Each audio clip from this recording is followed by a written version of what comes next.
Hi everyone. I'm Jasmine. I'm just going to go ahead and step in. We're experiencing some technical difficulties, so if you would bear with us, that would be great. Um, Bernice, in the meantime, do you want to go ahead and start? Yeah, gladly. All right. Hey, everyone. Welcome to Coffee and Conversation. My name is Bernice Levesque, and I'm a senior and one of the two co-directors of the Community Engagement House, or as we like to call it, the COHO.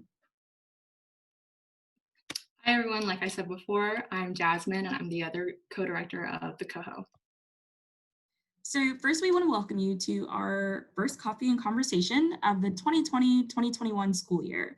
While this event and many others that we'll host may look different than any of us had imagined, we are very excited to still be able to offer robust programming throughout the year. And we're delighted that you're joining us today for Coffee and Conversation with former U.S. Ambassador, Vice-Chancellor, and President of the University of the South, Reuben E. Brigety.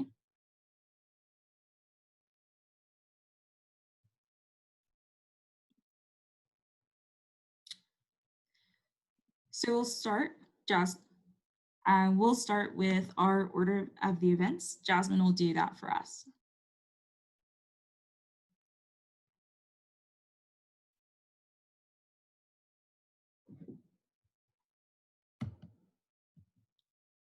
Okay, I can keep going. To start the event, we'll have Lauren McDonald. She is our tech extraordinaire and our co-host sponsor. She'll be managing all of the Zoom logistics. She was the one letting you in from the waiting room, and we'll be making sure everything else runs smoothly throughout the event. Everyone will stay muted throughout the event until we hit our open Q&A section. We'll start with Caroline Graham, one of our senior residents, giving a brief introduction to the co-host Coffee and Conversation event series. Afterwards, Vice Chancellor Brigety will talk a little bit about himself, and then we'll have some of our residents ask questions of him that you all submitted beforehand. Since we did get over 60 questions, we can't guarantee a response to everything that everyone asked, but we will work to make sure, we did work ahead of time to make sure that we narrowed down the questions based on their relevance, since a lot of the questions were in the same vein. To that end, you all will be able to ask the VC any other questions that you all have during the open Q&A section. The only thing that we ask is that you use the raise hand button to indicate that you would like to say something so that Lauren knows to unmute you. All right. So we're going to test that really quick just to make sure that everyone is on the same page about the raise hand feature of Zoom. So if everyone will join me, please go ahead and click the participants button at the bottom of your screen. And then once you click it, go ahead and you'll find the raise hand button to the right. Awesome, the bottom right.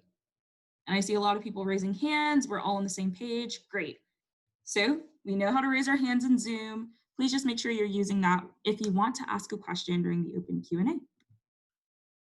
All right, I'll turn it over to Caroline to start us off with our introduction. Okay, hi everyone. My name is Caroline Graham. I am a senior and a 2-year resident of the Community Engagement House.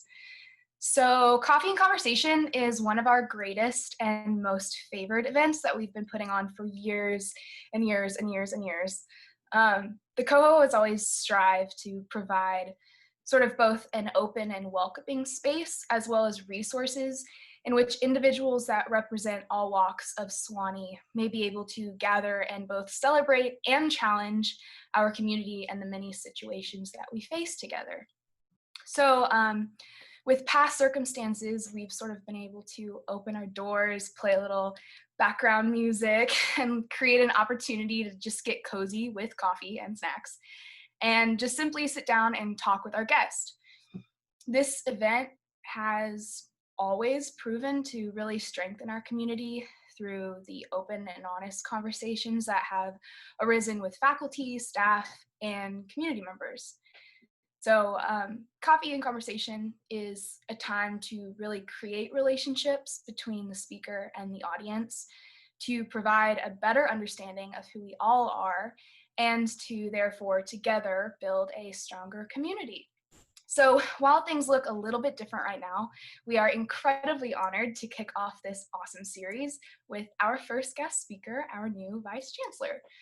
So before just sending it off, we do want to make sure that it is known that this event is not created strictly just to grill our guest.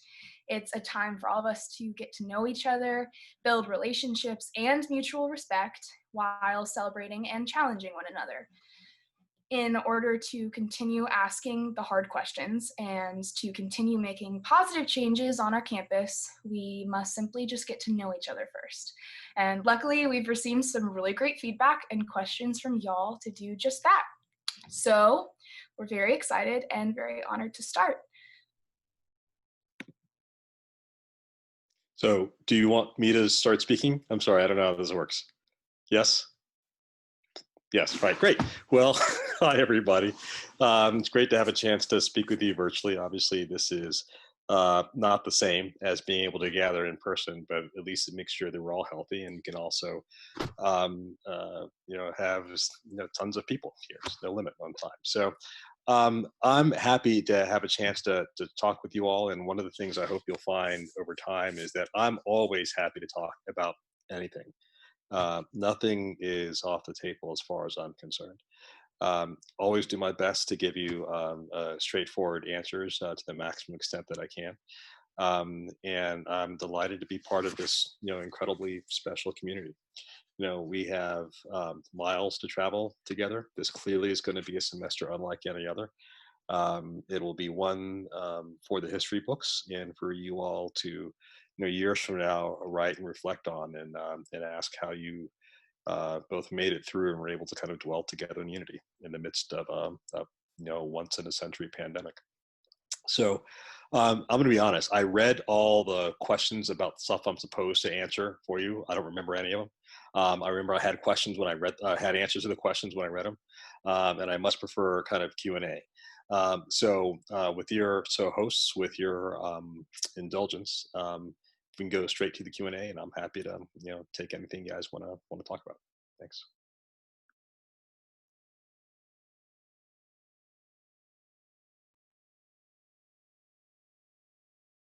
All right. Is it all right, Vice Chancellor, if we use some of the questions that were submitted ahead beforehand for Q&A? Yeah, sure. Awesome. So our first resident is Joseph, who's going to ask the first question. Hi. We were wondering, what in your life are you most proud of, Vice Chancellor? On most days, I'm most proud of my sons. On occasion, they give me occasion to question it, but mostly I'm proud of them. I decided a long time ago the most important thing I would do in my life is be a father to my two boys and help them to grow up to be men of character and consequence. I will tell you, particularly as an African American man, where the statistics for intact family units and for male presence in the home is objectively worse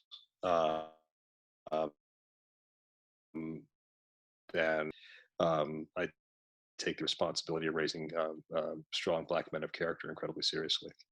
My older son, who's now 15, my younger one just turned 13 yesterday. So God help me, I now have two teenagers in the house.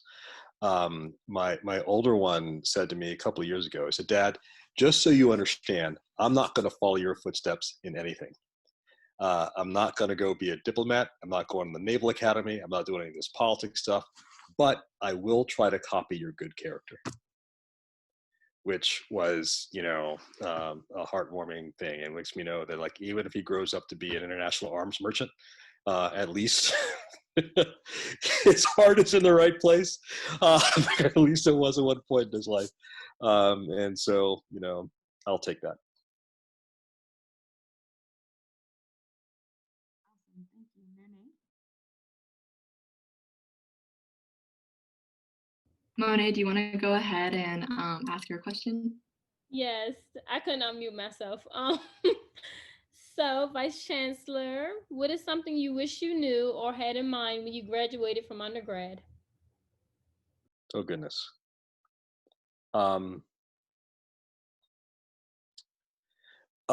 Maybe two things, really. One is, um, there are obviously different kind of types of people in the world. Like I had a life plan when I was 21 that was going to take me through 55, and that did not happen.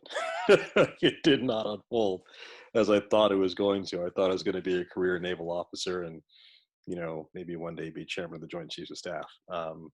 That didn't survive like past my 20s, clearly. And so I guess what that tells you is that life is circuitous, right? It takes all kinds of twists and turns and paths, and even the most self-directed type A person can't control the vicissitudes of life, which then leads me to my second point, which is that precisely because life is so unpredictable, you kind of have to figure out what your internal moral compass is, because your character is your destiny. And when things are going crazy all around you, you need something that you can trust that helps you understand which way is up. And obviously, your understanding of that will develop and change and grow over time. And I would just encourage all of you to invest the time and effort to understand what that is for yourselves, because you're going to need it, guaranteed. Thank you, Vice Chancellor. Now we'll go ahead and move on to the next question, and Caroline will be asking this one. Caroline, do you want to go?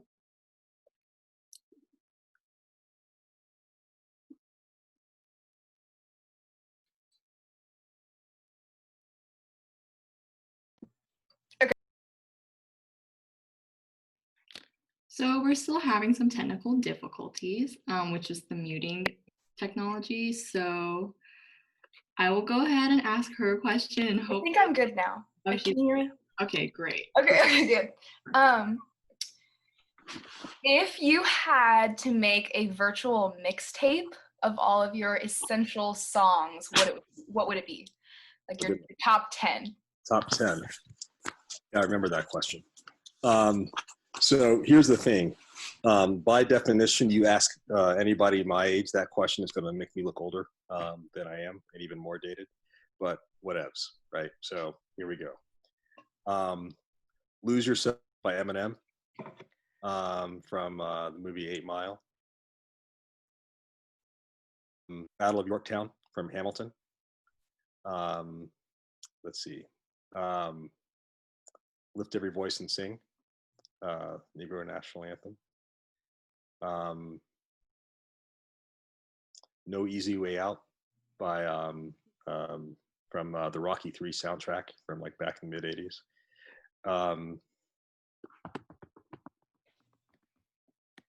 This is going to sound like an odd one. So I'm a huge James Bond fan. And so the theme song from the new Casino Royale, the first Daniel Craig movie, which is You'll Know My Name. I love it. It's a great workout song. It's pretty cool. Sweetest Taboo by Sade, because who doesn't love Sade, right? Well, in my generation, who doesn't love Sade, right? I went to a Sade concert in 1993, and it was one of the highlights of my life. Let's see. How many is that so far? Is that 5 or 6? Let's go with 6. That's it. One more. One more. Man in the Mirror by Michael Jackson.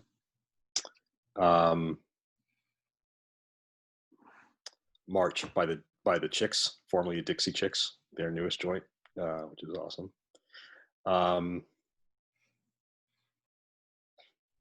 What else?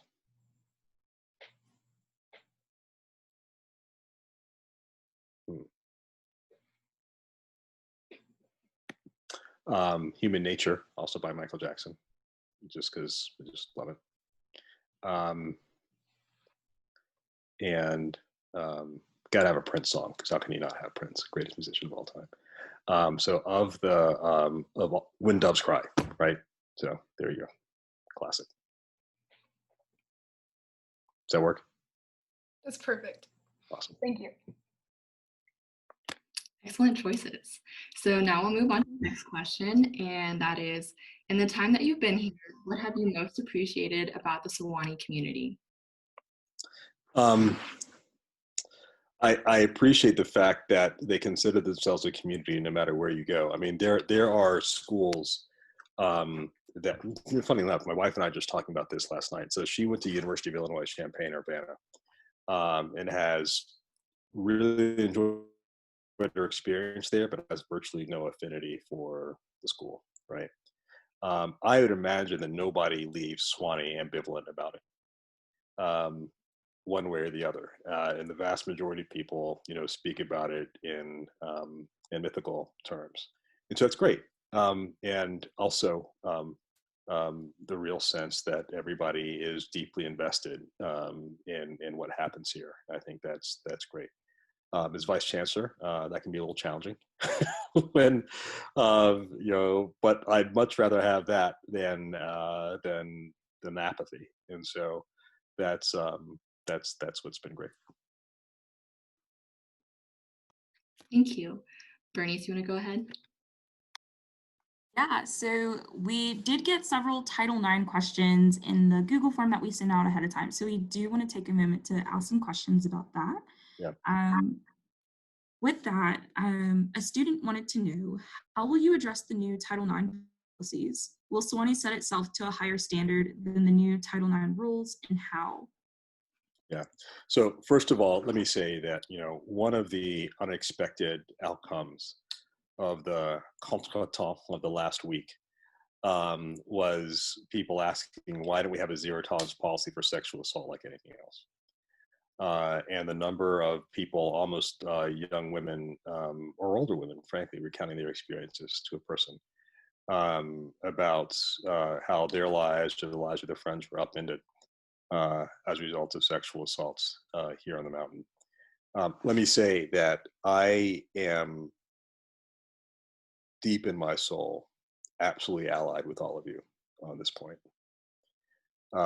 Sexual assault is potentially a soul-crushing event to have to survive. It is never, ever, ever the victim's fault, ever. And as an institution, we always have to be rethinking what more we can do to be supportive of victims. I will tell you that if I could declare sexual assaults over and have my word simply make it so, of course I would do that.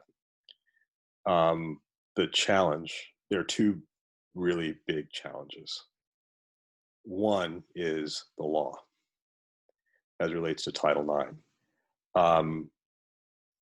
With regard to drug use, it's actually pretty clear. It's a binary choice, right? Either you're in possession or you're not. I mean, either you've consumed it or not. The nature of sexual assault in and of itself is far more complicated. It is almost always intimacy. Meaning in almost every circumstance, the only two people that are witness to it are the parties involved themselves. There is almost by definition some level of contestation with regard to consent.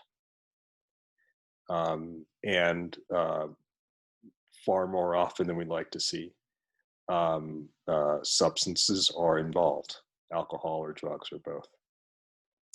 And in the vast majority of cases, the people involved know each other. Rare is the case when a young woman is walking down University Avenue in broad daylight and accosted by a stranger and assaulted. That's not how the vast majority of cases go. And as Vice Chancellor, I've already been reading just kind of past Title IX cases from here, and just to familiarize myself, and they're heartbreaking. And so, having said all that, the nature of federal law, which goes to the heart of the question, actually ties our hands in terms of what we're able to do, or even quote unquote, whether or not we can go beyond, above and beyond existing regulations, because as you probably know, the nature of the reforms essentially, for lack of a better way of saying it, give ensure that the processes give far more consideration to the accused as opposed to the accuser. If it were up to me, universities would not be involved in this at all. Sexual assault is potentially a felony. And so, our position would be, if there's an allegation, we will provide psychosocial comfort to the victim, and then we hand the case over to the police and the district attorney, right? I mean, no one is explaining to me, if I shot somebody on University Avenue right now, we would not have a closed door hearing to determine whether or not, who was responsible in that case, right? I'd be arrested. I would be tried. The trial would be in public. The facts would be for everybody to see. I'd be tried by a jury of my peers, and the courts would have their say. And given that sexual assault is potentially a felony, I don't understand intellectually why we're involved, except that there are those who argue that given the relative records of various jurisdictions on matters of sexual assault, that many victims are at least have a greater degree of recourse and justice available to them under the Title IX process than they would under a state judicial process. So I will say as well, hang on, I'm going to turn on the light so I don't look like I'm a vampire. Is that better? Is that worse? Really? Actually, it makes me look worse. Yeah, I agree with that. Let me turn that on. How's that? That's a little better, I think. Maybe one more. There we go. Sorry. And so, the one thing that I think we can absolutely do that we are not already doing, and I've already talked to some people about this, is we need to have educational programming that addresses and problematizes masculinity in particular. And that helps young men to understand what it means to be men, and what healthy sexual relationships look like, about the importance of clear and continuous consent, and so that we decrease the likelihood of these sorts of things happening. And so as we in the context of this year's discernment, and as we think through more how we can help to foster healthier cultures and healthier approaches to individual lifestyles here, my hope is that we can develop a particular program as relates to men and masculinity in that regard. Thank you for responding. Joseph, do you want to go ahead and ask your next question?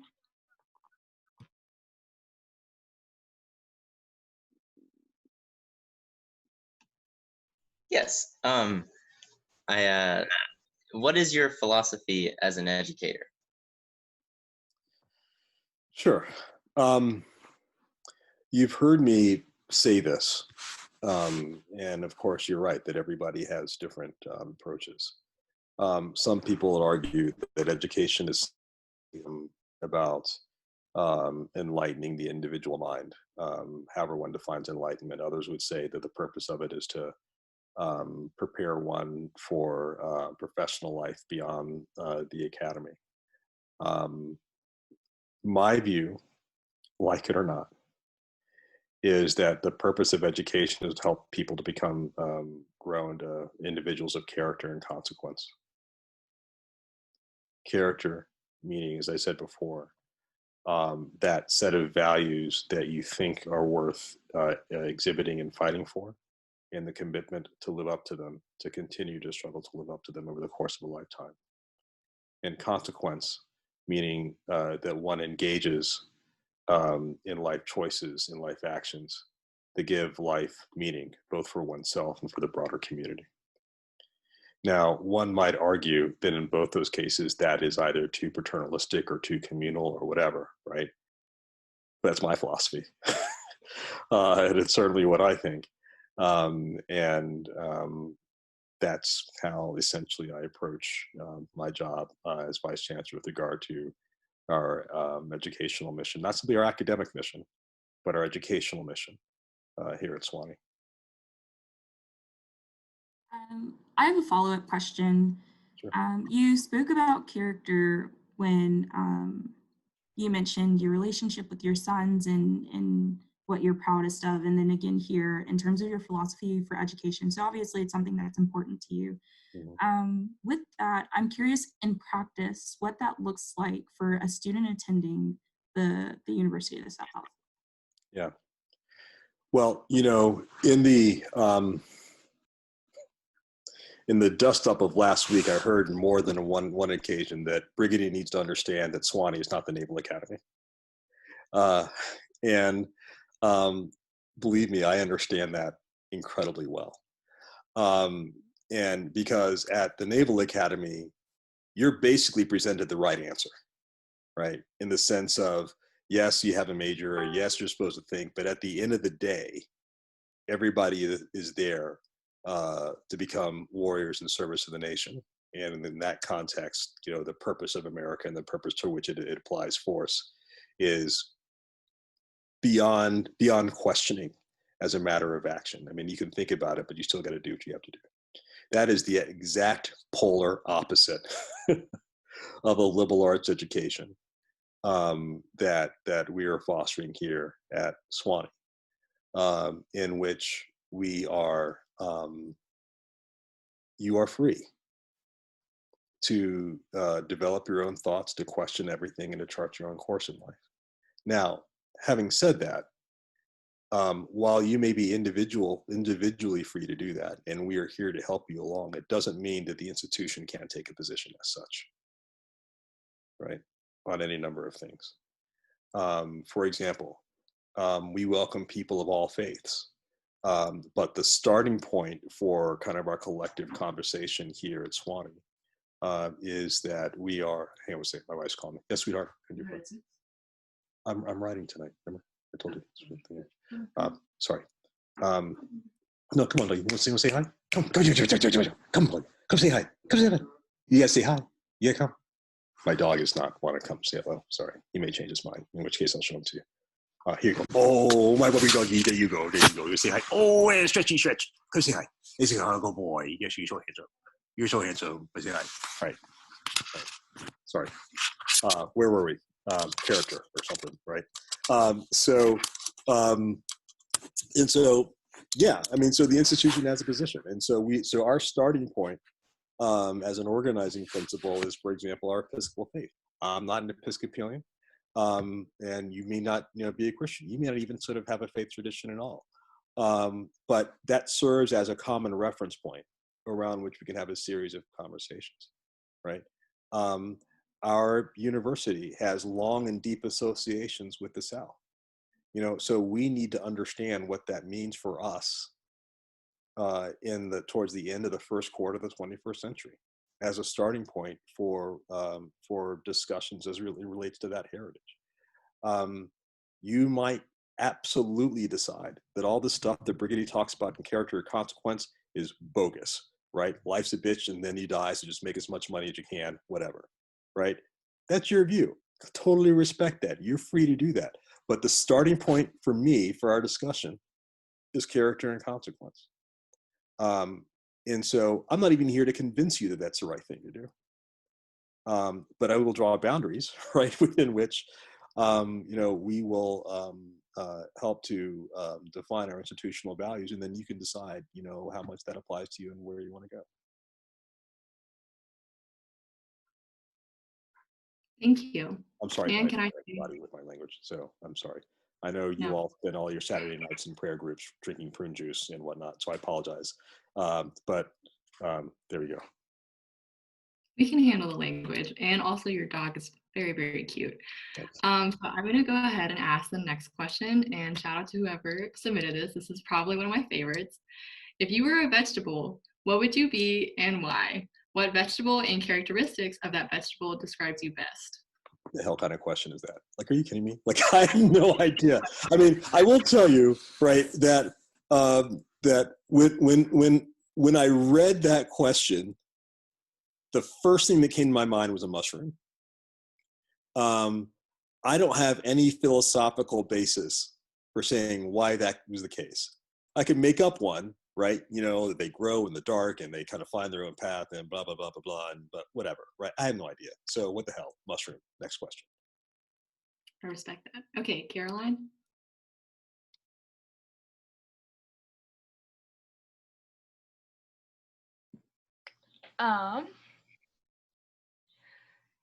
Do you have any plans to increase the transparency around Swanee's investment portfolio and therefore maybe make it more socially conscious? Yeah, it's a great question. And so I have, I think, on my calendar for next week or week after to meet with some of the folks that are involved in the socially conscious investing club.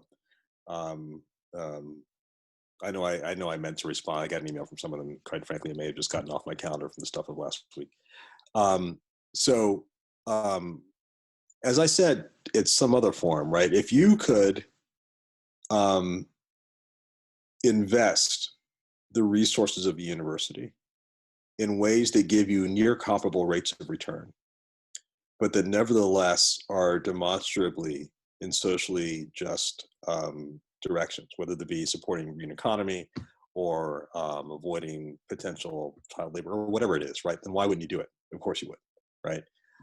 What I would say, and not to dodge the question, but just kind of tell you the reality of it, what the extent to which the investment portfolio is made more or less public is not my call as Vice Chancellor. That is up to the investment committee of the Board of Regents. And so without prejudging what they might do one way or the other, I will simply say it's not my call, it's theirs. Okay, Joseph, you're next.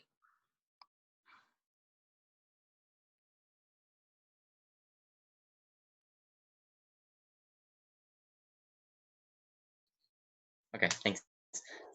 Vice Chancellor, do you have any quotes that you live by? And if so, which ones? Yes. The quote that I live by and that I've drilled in the heads of my sons is an apocryphal quote attributed to Winston Churchill that paraphrased goes something like this: courage is the most important virtue because it's the one that enables all the others.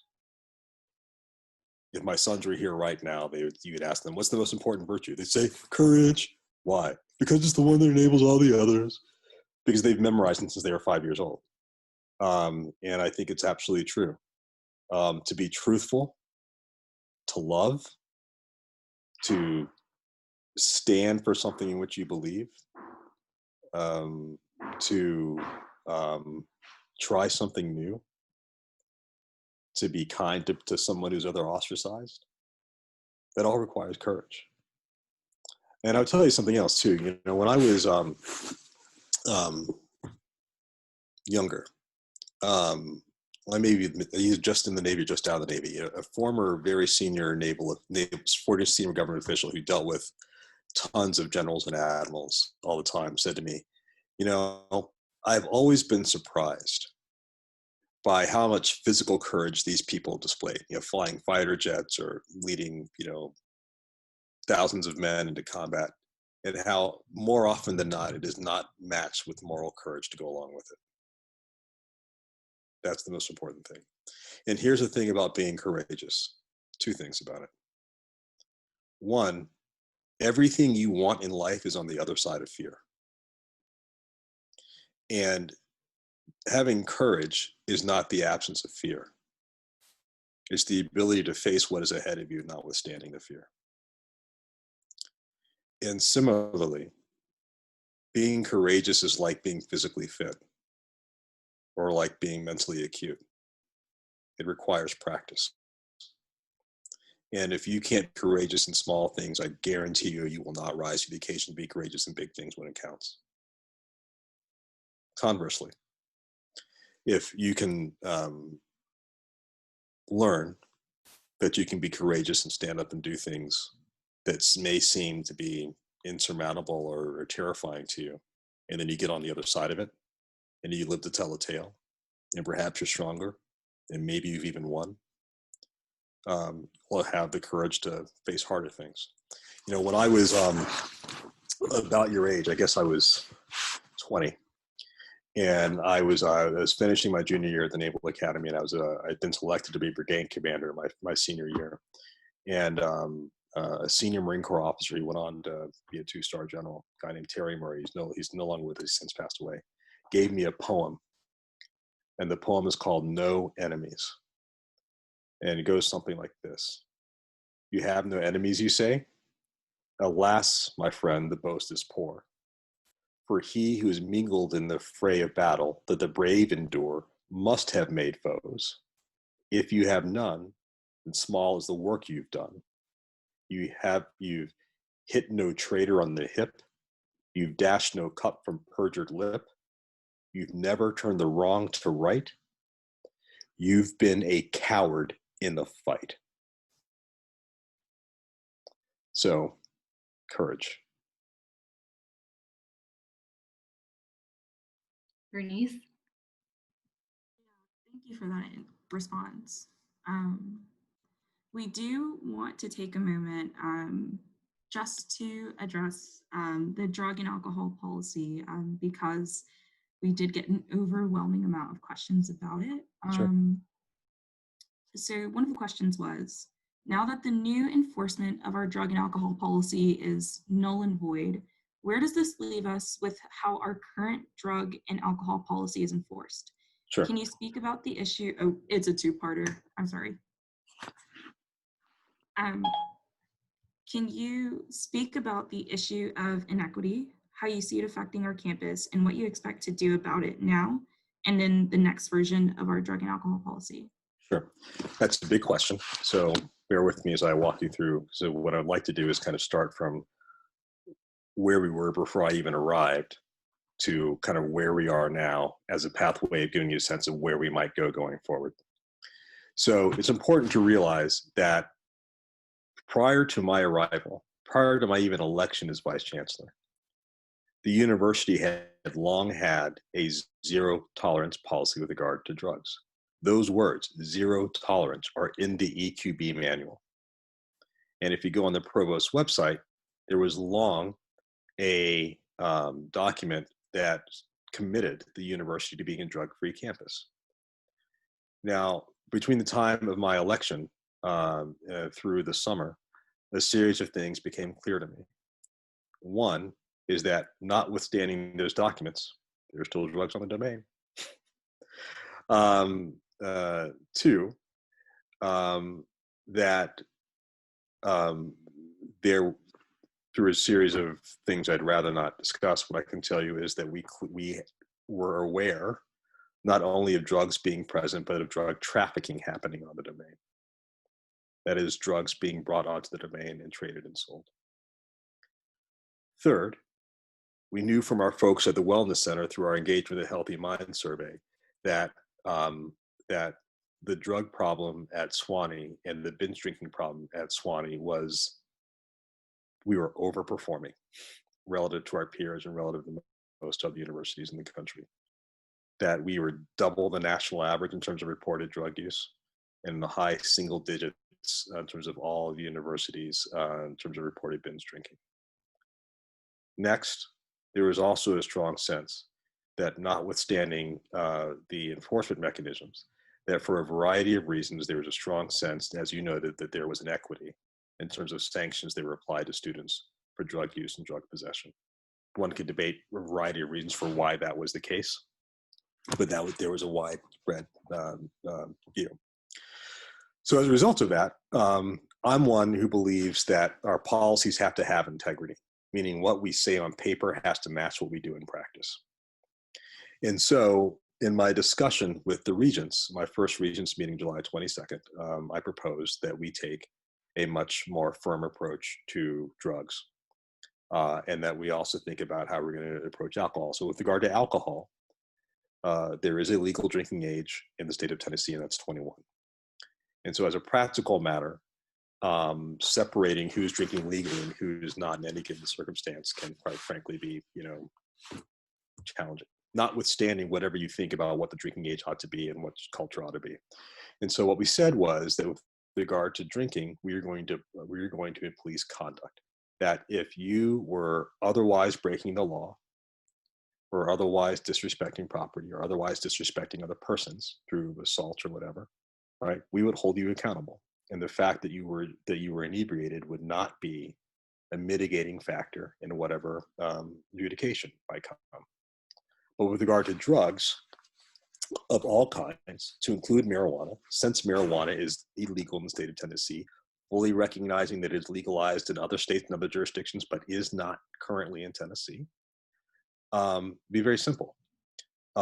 First misdemeanor use, possession, distribution of drugs would result in suspension. And you would need to go home, think about your engagement, get treatment, and then reapply for readmission. Second would lead to expulsion. And because we were serious, because our policy said zero tolerance. And if we're serious about it, then we had to have an enforcement framework that actually gave practical effect to that policy. And so the regents agreed. About a week later, on July 30th, Dean Gentry and I put out a policy by email that stated this all very clearly. Nothing seemed to happen. And then a couple of days before classes started, students started to return to the domain. One student had a plain sight engagement with the Suwanee Police Department in which drugs and drug paraphernalia was found on his person. And according to the new policy, he was suspended. And then on Monday, I issued a video saying, we're serious about this. This is what this policy means. And we are going to continue to enforce it until the message is clear. The domain will be drug-free. And then the gates of hell open wide. All hell broke loose. And interestingly, from all quarters, right? And so we got from the opposition was of various different buckets. The first who said, Suwanee does not have a drug problem, period. Or at least no problem that is in any way out of proportion to any other regular college campus. We don't believe the data, the methodology of the survey is wrong, so we don't have a problem. Then there were a series of people who took issue with the notion of zero tolerance, either because there is a fair amount of empirical evidence that zero tolerance policies towards drugs don't work, that they don't lead to healthier lifestyles, that they tend to be enforced disproportionately on communities of color. I had one woman write to me that given that zero tolerance policies affect people of color, how can we possibly expect to attract Black students in the future if we have a zero tolerance policy? The implication being that, of course, because all those Black students do drugs, how are they going to come to Suwanee if they know they can't do their drugs? Honest to God. To some who argue that zero tolerance was inconsistent with Episcopal and Christian notions of forgiveness and compassion, right? To some who argued that just the nature of the sanction, sort of suspension on first use, was too draconian. So all those, and then there are those who argued, yeah, of course we do drugs. We do a lot of drugs. We drink a lot. We're college kids. That's what we do. Who are you to interfere with our right to be able to do this? That's what Suwanee is, right? All of the above. From alumni, from students, from parents across the board. And I will also say that there was also, those who said zero tolerance, absolutely. It's the right way to go. I had my son, a kid, a friend, whoever, who died or nearly died from drug use is absolutely the way to go, right? So we learned a lot of things from that week. The most important thing we learned is that there is absolutely not consensus around zero tolerance for approach to drugs at Suwanee, right? And remember what I said before, what we say has to match what we do. So if we don't have consensus around zero tolerance, then we can't have an enforcement mechanism that's based on that policy, right? What we also learned is that we have no idea where the center of gravity is on this issue, right? Because one could argue this lots of different ways, right? That, we don't want to have a drug culture here. We don't want to have drugs here, but we need to have a more forgiving sanctions regime, right, that takes into account the fact that people are learning, growing, whatever, pick your thing, right?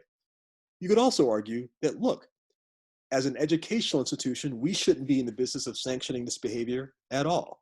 If that's what you want to do as a university, we should not take a position on it, right? We're here simply to educate you about the effects of these substances on your body. We're here to educate you about the legal jeopardy you put yourselves into. We're here to educate you about healthy life choices, and we're here to provide you psychosocial support for rehabilitation and for reform, right? That's another approach. But we have to have this conversation as a community so that we can actually have a policy that has integrity. And it's also clear that we did not have clear lines of communication as a community on this either. And so I invited student leaders to Chen Hall last Thursday, I think it was, for us to talk about it. And that was a very good meeting. And as a result of that, I've also said that I will have a weekly meeting with your student leaders at Chen Hall every Friday at 2 o'clock to talk about whatever issues it is that are on your mind as a student body, and leave it to them to disseminate what they learned. Now, and therefore, so where we are right now, let me say this part extremely clearly so that we're all on the same page, right? Swanee is not Shangri-La. We are not a place set apart from the rest of the United States of America, or even from the rest of the state of Tennessee. The law applies here. And so our approach right now, until we can come up with a coherent consensus approach as a university, is like, fine, we will now have a moratorium on all alcohol and drug-related misdemeanor use and possession cases. The university will not take a position on this. What that means is you could be an 18-year-old freshman, smoke a gigantic joint and have a martini on the steps of All Saints Chapel. As far as we are concerned, as a university, you will still be a student in good standing. And the law applies. So if you want to have your joint and your martini on the steps of All Saints Chapel, and there's a police officer there, and he approaches you, two things will happen. One, that is a plain sight violation, and he will cite you accordingly. So this is now between you and the law. Because here's the thing. The first lesson in Adulting 101 is that you are responsible for your actions. And if you want to place yourself on the opposite side of the law, that is a grown-up decision. So if you want to be grown, you be grown, right?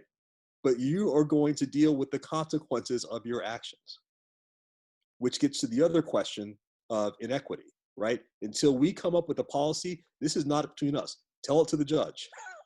You guys sort it out. And then the other thing is that we will not tolerate felony activity of any kind here on the domain. So if you are in possession of certain quantities of drugs, the law of the state of Tennessee presumes you have intent to distribute. So if you are in certain, so as happened last Thursday, we had a Live Safe tip report, multiple, in fact. The police called the Franklin County Sheriff's Office. Yes, they got a drug dog. No, that is not the first time that has happened in the history of the domain. No, they did not do random sweeping of a dorm. Yes, the dog went into the dorm where the app was. Yes, the dog alerted exactly where the tip was. And yes, a student was found with felony quantities of multiple drugs, including MDMA, otherwise known as ecstasy. That person made some big boy choices or big girl choices, and is going to have some big boy adult consequences. And so, to me, that seems eminently reasonable. Now, if there are reasonable arguments for why you might say the drinking age should be 18 and not 21, you might say, if you can vote, if you can take a bullet for your country in combat, you should be able to have a beer. There are reasons why you might be able to say that marijuana ought to be legalized. It's being legalized in lots of other places, It is arguably not as addictive as alcohol. Whatever, pick your thing. Completely respect those arguments. Go tell it to the governor. You know, channel all of that amazing passion I saw last week. Organize all of your fellow college students across the state, get a coalition of alumni for the last 50 years, and get the governor to issue an executive order saying that we are not going to enforce these things for whatever, right? Or to get the legislature to change the law. And if the law changes, I'm cool, right? We'll do things different. Let me also say one other thing about sort of plain sight and your social life and fun and whatever else, right? Last weekend, two events happened that are diametrically opposed, right? The Fiji party happened, right? One of the biggest parties on campus. We knew about it in advance. They stayed within the 50-person limit. I'm sure there were people there under the age of 21. I highly suspect that all those party goers spent all night in a prayer circle reading scripture and drinking prune juice, right? I bet that was not the case. And yet, no issue, right? No Live Safe app tips, no noise complaints, no health issues, nothing. Bada bing, bada boom, all good. Conversely, 2 nights in a row, there were illicit parties on the soccer field that we didn't know about. They left the field trashed. Police were there the second night. They tried to approach the people. People ran. Now, here's something. All right, y'all listening? I'm about to get supremely real with you. You listening? I know it's being recorded. I'm going to say it anyway. So we're all being very clear. There is not a black man in the United States of America who was not told since they were 3 years old, from the time they could walk, that you cannot run from the police. You cannot run from the police in any jurisdiction in the United States. If you run from the police and they catch you, bad things are going to happen to you, right? You're going to have to answer to the man. And that's what happened Saturday night. The people who were there who did not run, yes, they got cited for whatever, right? For marijuana possession, and they had a court date, but they were cool. The ones that ran got arrested and got a ticket on a Saturday night to the Franklin County Jail. I talked to the police chief this morning, and he reiterated this case. The two, that will get you a ticket to the Franklin County Jail from the Suwannee Police Department for sworn officers of the law. The two things are, if you are in conduct of a felony of any kind, felony drugs, you're doing felony criminally trespass, anything, you're going to go to the jail, period. Like you would if you were any other citizen in any other jurisdiction. The second thing that's going to get you a ticket to jail is if you evade or resist arrest. Guaranteed. Tell it to the judge. Judge, I was just in the field drinking applesauce. I have no idea what was happening to me. Fine, that's between you and the law. Now, hopefully, that is more clear. And in my mind, is very reasonable. So now, if there are still concerns, I'm more than happy to address them. And we will continue to do so. But I hope that makes sense. Thank you for addressing that question. Now we have our final submitted question, and Ashraf, one of our House residents, will be asking it. Ashraf, do you want to go ahead? Hi, Vice-Chancellor. Aside from complying with COVID policies, how can we, the students, the faculty, and staff, can help you succeed in this role? Look, first things first, right? We've just got to get through this semester, right? We've got to get through it in one piece.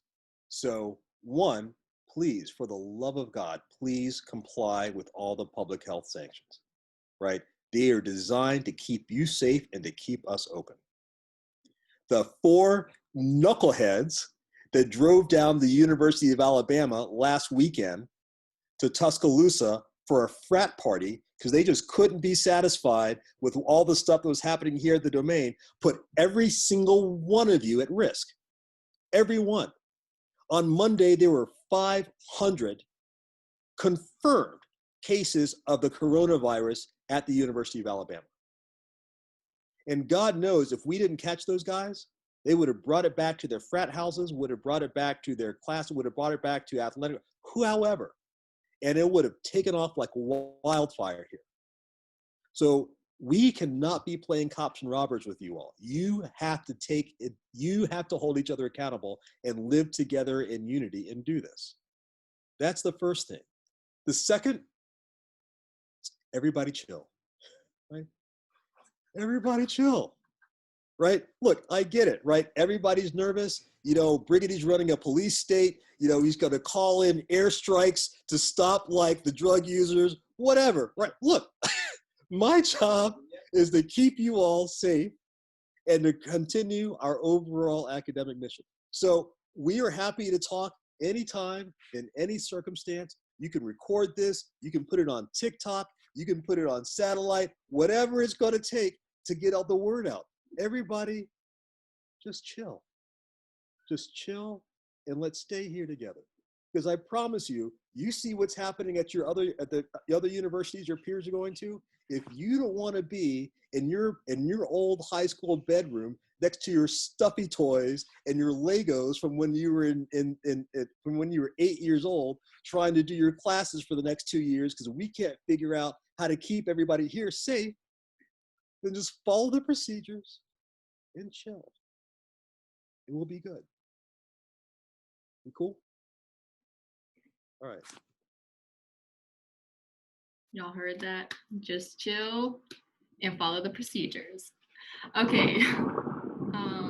That was thunder if you heard that. So now we're gonna move on to the open Q&A. So remember to click on the raise hand button. Bernice will unmute you. She'll also announce your name so you know that you're being called upon.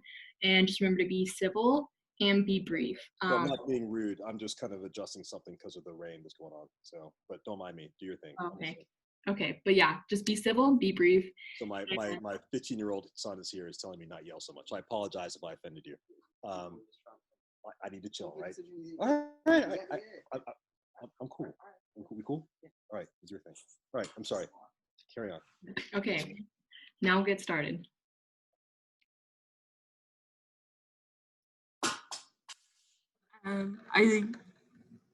John, I see you raising your hand in person. Would you like to ask a question? Okay. I'm sorry, I don't know how the raise hand button works. Is it the clapping thing? Yeah, it's okay. No worries. This will be recorded. I came in late. I'm very sorry, but I don't know if these questions were addressed, but I was particularly interested in the Vice-Chancellor's experience in Africa with the African Union and about how, because Africa is a very interesting sort of political situation because you have, on the one sense, the Pan-Africanism fostered by the legacy of European colonialism. On the other hand, a lot of what happened in the post-colonial era, I think, or at least what probably is a very sophomoric understand my behalf, was the fact that, the Europeans kind of said, Africans are Africans. They ignored many of the different ethnic minorities and the different ethnic groupings, and that caused a lot of conflict. So this was one of my three main questions, but I wanted to know if the Vice Chancellor had any particular insights on what he thinks the future, both the drawbacks and the advantages of Pan-African cooperation through the African Union. That's a huge question. And I'm more than happy to sit down with you individually anytime or come to any sort of African politics class I would. What I would encourage you to do is I wrote a pretty lengthy article about this in the journal Survival, which is published by the International Institute for Strategic Studies, about the future of Pan-Africanism and the significance for U.S.-Africa policy. So why don't you just write that down, go read it, and then send me an email. I'm more than happy to invite you over for coffee, whatever. We can talk anytime you want to talk about it.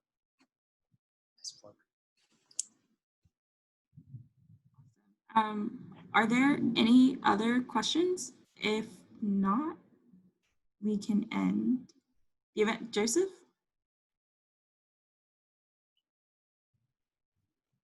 We'll go Joseph and then Keisha. Okay. So you mentioned when the question that Ashraf asked about the COVID policies. I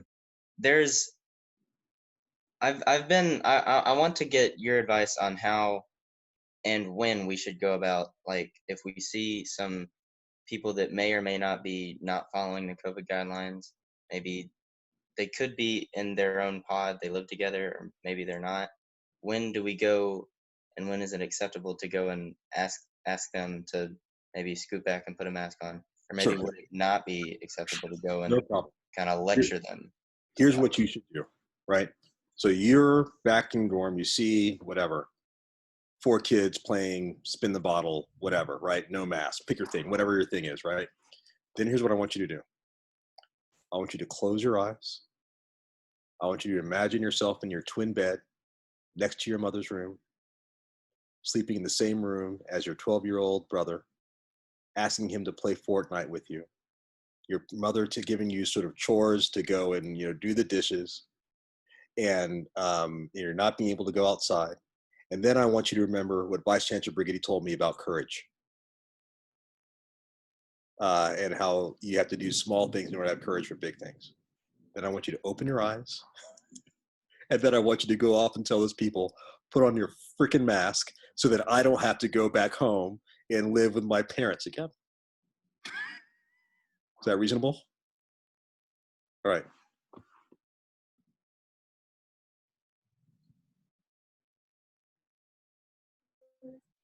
Hi, how's it going? So my question is kind of like a fun question because everything's been so serious, and yeah. So what's your favorite thing that you've done so far since you've been here on the mountain? Oh, I'm a huge equestrian. I just love riding horses, and so the fact that, in fact, that's what I was doing. I'm just gonna come clean. I actually had a riding lesson tonight at 6 o'clock that I was gonna ghost on you guys for in order to go do.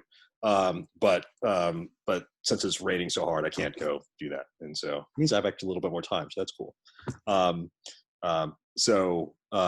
Riding, because what ones I just love horses as animals too, because there's a there's a great deal of writing is a metaphor for so much, right? Because you have to be in constant conversation with the animal. And there's a constant conversation of kind of, push and pull, give and take, which is kind of like a metaphor for running a university. And also because it's pretty much the only thing that I do that completely takes my mind off of everything else. Because you literally can't think about anything else, otherwise you hurt yourself or hurt the animal. And so that's actually, quite frankly, the thing that I love doing most. Are you talking about horseback riding? Yeah.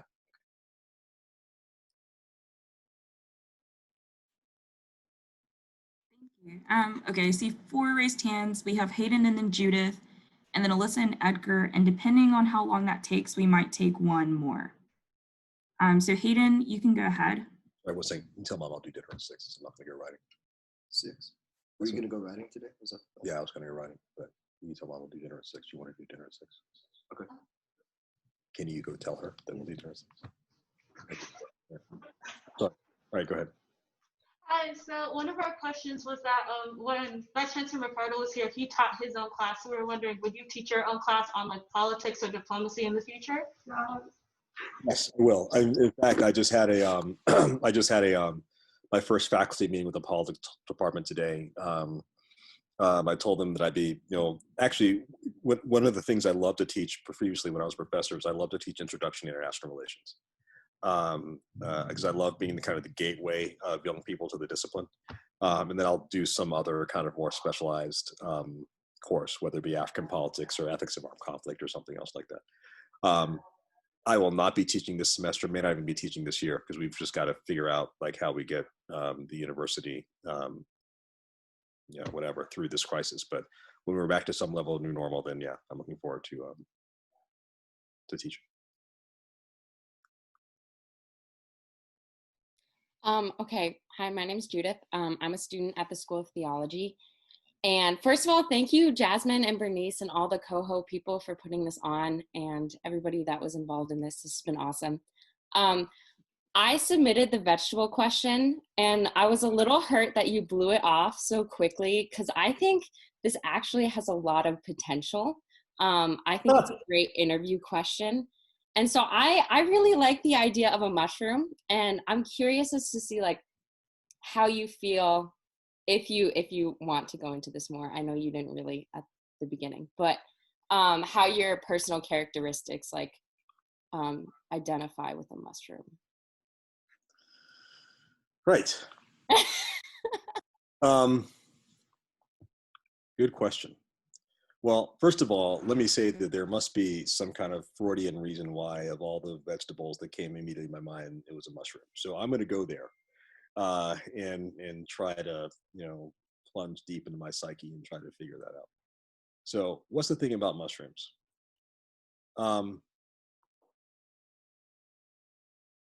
They grow in austere environments, right? So through the dark, moisture, whatnot.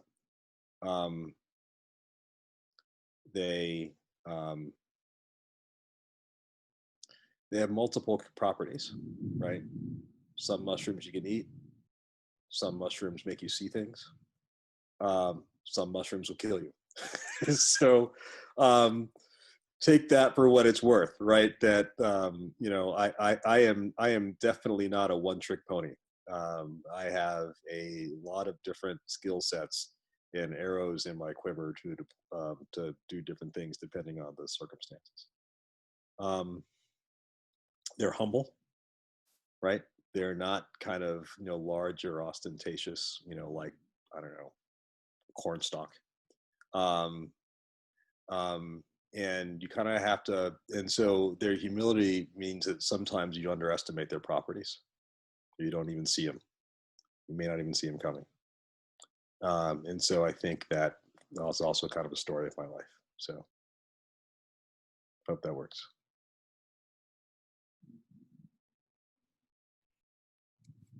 I guess I'm next.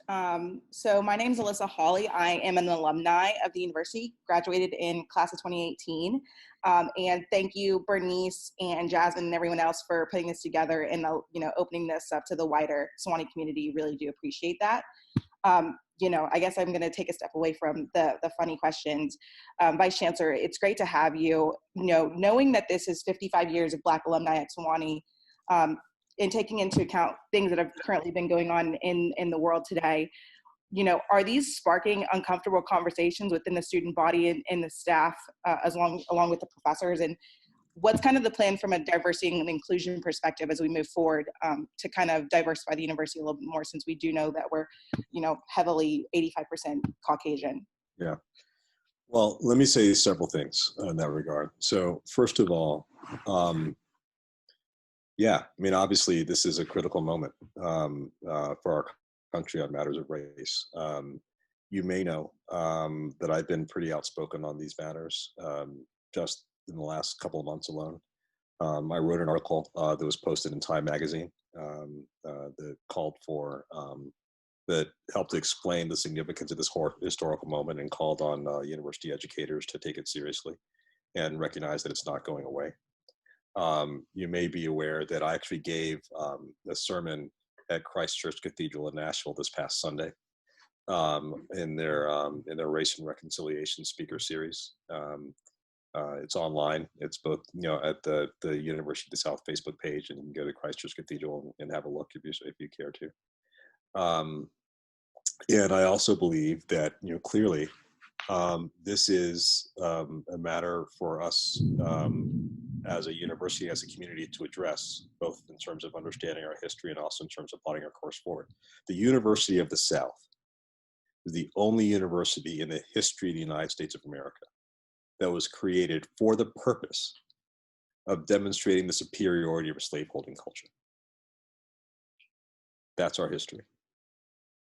And we were a citadel for the protecting and preserving and even advancing the mythology of a lost cause for well over a century, and for everything that came along with that. Now, that gives us also a remarkable opportunity to turn that history on its head and go from being a place that was created for the purpose of demonstrating the superiority of a slaveholding culture to being a university that is the center for truth and reconciliation on matters of race in the United States of America. And that, to me, is a worthy aspiration. Further, We have to be much, much, much more intentional about ensuring that Sewanee is a place that is welcoming and inclusive for everybody, and that goes out of its way to encourage people from diverse ethnic backgrounds, underrepresented backgrounds to come here. That's true for two reasons. One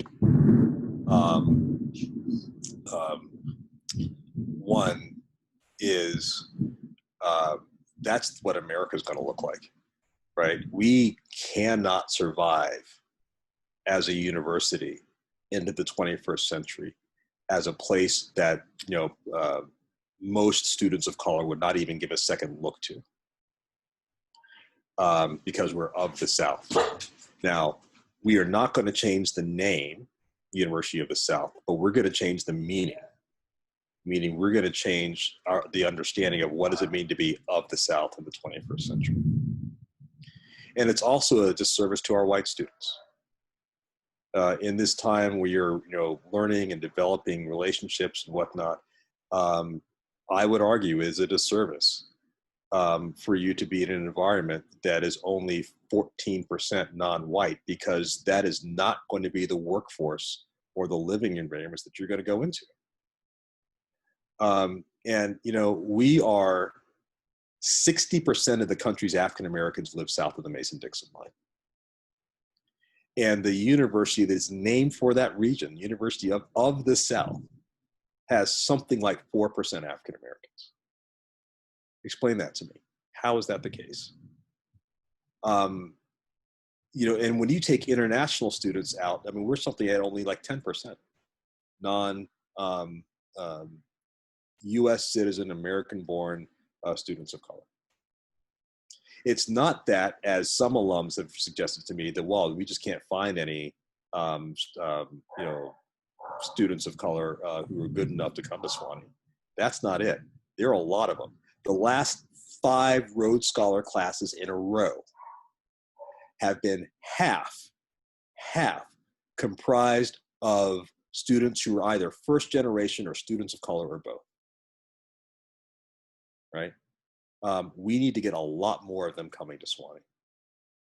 And I've already told our admissions people, I will go. So let me take a step back. When I was dean at the Elliott School, one of the top foreign affairs schools in the world, I would personally call 100 admitted students every year.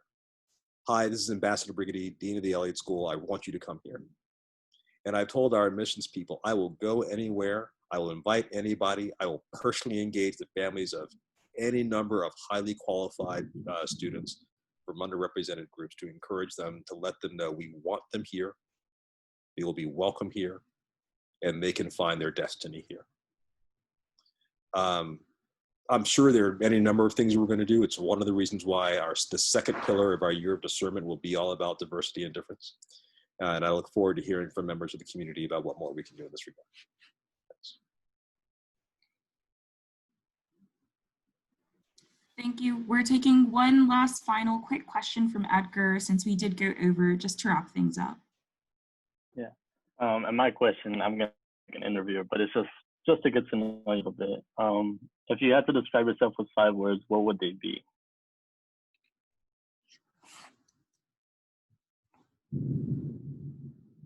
What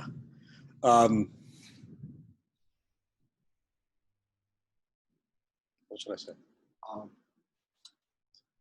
Short, handsome, balder. So my 15-year-old says short, handsome, balder. Baller.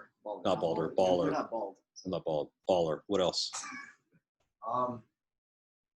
Horseback rider. Horseback rider. And I'll throw humanitarian in there. There you go. That's 6. Yeah. So there you go. Okay, now we're gonna wrap it up. Thank you so much to everyone who came and tuned in. We'll have a recorded version uploaded onto our website. Thank you, Vice-Chancellor, for answering your questions. And last but not least, I hope you all had a great time. And I apologize on behalf of the coho for just some of the technical difficulties that we experienced in the beginning.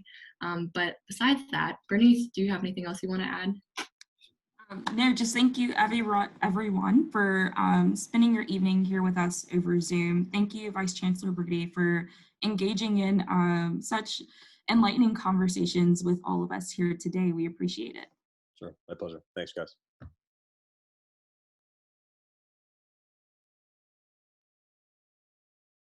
You'd come up with a de facto answer for the 5-word question, the 5-word thing. Okay. That's pretty common. As you become more famous. You should know that one now. Right.